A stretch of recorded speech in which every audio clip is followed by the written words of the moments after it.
तर नमस्कार मित्रांनो.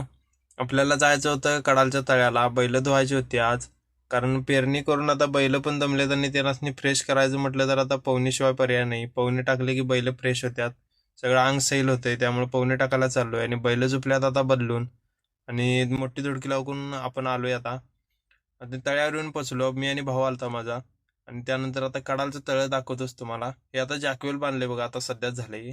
आणि असलं भरलेलं की नाही, खतरनाक वाटालचं कडालचं तळं. एक नंबर दिसाल तर वातावरण पण एक नंबर होतं तिथं. त्यामुळं पोहायला काय आपण नाही तिथं, पण कुठं आजारी पडलं तर आणि वैताग सगळा. नखऱ्याला चिंट्यानं सोडलं तिकडनं. नखऱ्या आला कडला पोहत पोहत. नखऱ्याला लई स्पीड आहे पोहायचं, पण जरा उचकलून सोडा लागते तळ्यात, जरा मनमत असते तिथं. चल म्हटलं वागा, आता तुझा नंबर आलाय. ह्याला घेतला हातात ना आणि त्या कडेला चाललोय सोडायला आता. याला काय दोरी धरायची गरज नाही, सोडला म्हटलं की ह्यो चाललाच. आणि ह्याला पवायचा लई नाद आहे आणि लई त्याला पवायला आवडतंय. जास्त उशीर पवायचा स्टॅमिना पण लई आहे वर्षाचा, त्यामुळे पवायला त्याला खूप आवडतंय. मग चालला लगेच. शेपटीवर करून एक झेप घेतली की सपला विषय. चाललाच लगेच पवायला. गेला बघा. त्यानंतर मग असं गेला पवत पवत, त्यामुळे आपण पण गेलो त्या कडेला लगेच. आणि आला इकडं.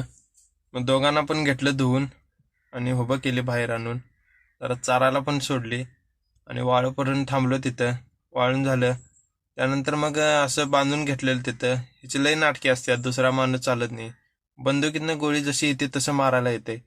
आणि त्यानंतर मग बैल झोपून घेतली परत आणि मोठी धुडकी लावून मोठा चाप लावून आलो आपण.